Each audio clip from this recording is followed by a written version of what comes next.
प्रणाम सब गोटे। हम Shanti Chaudhary Mithila cultural society UK के भंसाघर में अहाँ सबके स्वागत करे छी। हम आइ बहुत ही प्रसिद्ध अपना मिथिला का व्यंजन जे छै तकरा अपना तरीका से प्रस्तुत करऽ जा रहल छी अहाँ सबके समक्ष। एहन प्रसिद्ध एहन यूनिक व्यंजन लऽ कऽ जे कि अपने जगह पर ओकर अलग ही स्थान छै। तिलकोरक तरुआ। तिलकोरक तरुआ अपना मिथिला में एते प्रसिद्ध छै जे हम सब दूर रह के भी ओइ के लिए लालायित रहे छी।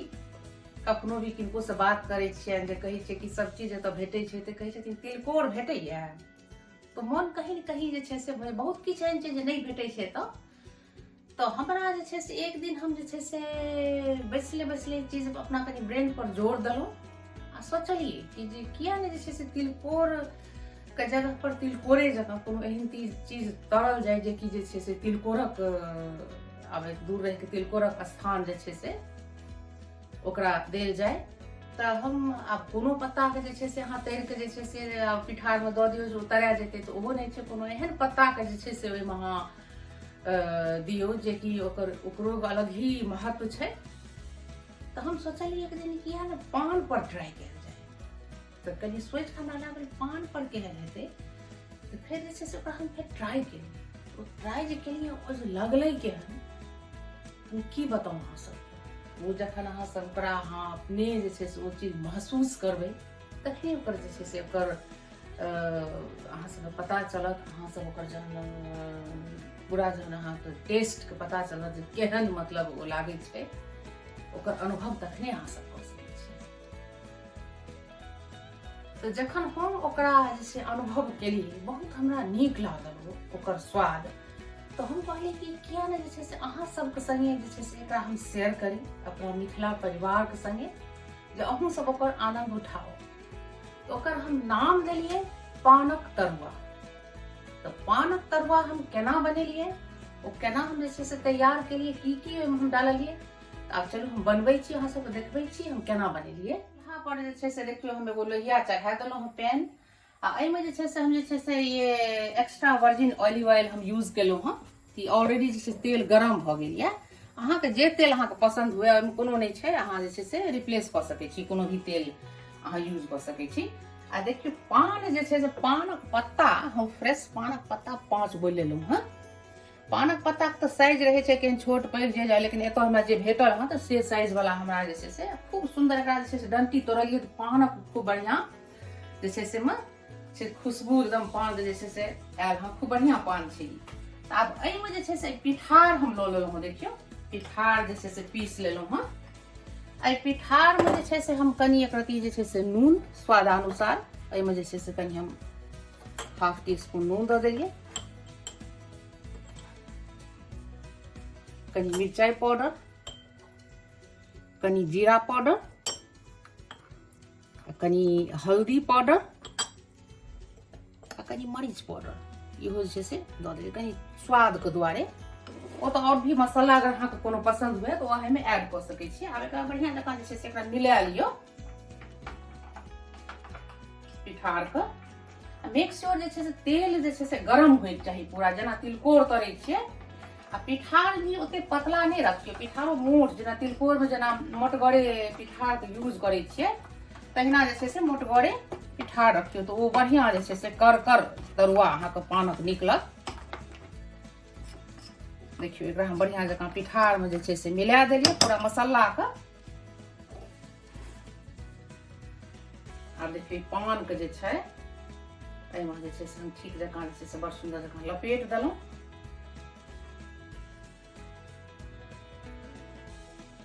पान के जे छै से लपेट के एना के जे छै से दऽ देलिए। तेल हम गरम ऑलरेडी केने रहूँ, तेल मेक श्योर गरम होइके चाही। देखियो तिलकोरे जकाँ ओतबे टाइम लागे छै, आँच के तेज रखियो। देखियो केहन सुंदर जे छै से ई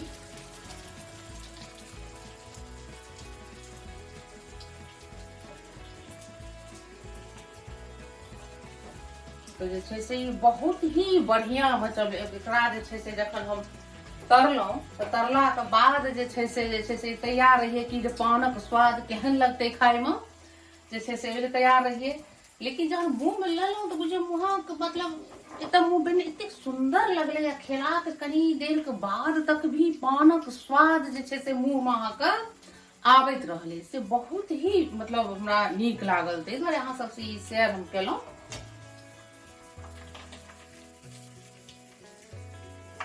देखियौ निकालि लेलहुँ हँ, देखियौ पानक तरुआ। आब जे छै से एहिमे अहिना कऽ कऽ फेर देखियौ दोसरो पत्ता दऽ देलहुँ हँ पिठारमे। अहिना कऽ के जे छै से अहाँ दोसरो पत्ता तैर लिअ। अहिना अहिना कऽ के हम 5 पत्ताके तैर लै छी। आ देखियौ ई छै से पानके जे छै 5 पत्ताके हम तैर लेलहुँ हँ। मतलब खूब सुंदर देखैमे तऽ लगते यऽ, खाइयोमे तेहने सुंदर जे छै से ई लागै छै। आब जे छै से ई जे पिठार जे बचि गेल हँ, तऽ लोग जे छै से देखियौ जेना तिलकोर तरै छै तऽ तिलकोरके संगे गाँव घरमे आओर किछु तरुआ सब तरलक, तऽ तिलकोर संगे जे छै से हम सोचलियै कि किया ने पान सने मखानके जे छै से पान मखानके जे छै से संगे कऽ देल जाय। तऽ जे हम सोचलियै कि जे लेफ्ट ओवर छै ई अहाँके पिठार, तऽ एहिमे कनि हल्का सबकिछु देले छै, एहिमे कनि बढ़िआँ कनि धनिया पत्ता दऽ देलियै। आ धनिया पत्ता दऽ के एकरा छै से मिला दियौ। आ ई मखान तेल गरमे छै, मखान के एहिमे दियौ। आ बस जे छै से अहिना एकरा जे छै से सेपरेट दियौ, जे छै से ओ अहाँके चरौड़ी जकाँ जे छै से ओ बनि जेतै। मसाला देले छै और बहुत टेस्टी लगतै खाइमे। तऽ पिठारोके यूज भऽ गेलै आ पान मखानके जे छै से संग भऽ गेलै। देखिए अहाँके जे छै से देलियै ओकरा जे छै बस ओहिना छानैके छै चरौड़िए जकाँ, कनि हल्का से जे छै से ई पाकि जाए के। पिठार लागल छै तऽ कनि चरौड़ी से कनि एक रत्ती ज्यादा टाइम लगतै एहिमे। देखियौ जे छै से इहो निकालि लेलहुँ हँ हम।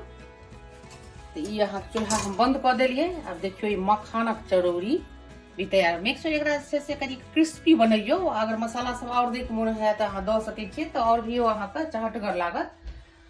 तऽ पानक तरुआ आ मखानक चरौड़ी तैयार भऽ गेल अहाँ सब लए। आब एकरा सब जे छै से हम प्लेटिंग कऽ दै छी सर्व करैके लेल। बहुत ही मतलब सुंदर जे छै से बनल हँ। अहाँ सब एकरा जे छै से जरूर ट्राई करू। हम कहब कि जतऽ अगर भेटतो हुए तिलकोर तऽ ओतऽ भी अहाँ सब ट्राई करू। हमरा जे छै से मजबूरीमे डिशके जे छै से एतेक सुंदर व्यंजनके जे छै से हम डिस्कवर केलहुँ हँ आ बहुत बढ़िआँ रहल। हम एकरा जे छै से ट्राई केलहुँ हँ, हमरा नीक लागल हँ। अहूँ सब एकरा जे छै से बनाओ आ खाओ आ केहन लागल छै से हमरा जे छै से बताओ। ओ नीक लागबे करत, नहीं के कोनो सवाले नहीं उठै छै। बहुत ही मतलब जे छै से नीक लागत। देखियौ हम जे छै से तैयार कऽ देलहुँ अहाँ सब ले। देखियौ पानक तरुआ मखानक चरौड़ी जे कि बहुत ही बढ़िया बनल हँ, बहुत ही टेस्टी। तऽ हमर निवेदन या अहाँ सबसे जे अहाँ सब एकरा बनाओ, जरूर बनाओ आ केहन लागल से हमरा बताओ प्लीज। धन्यवाद।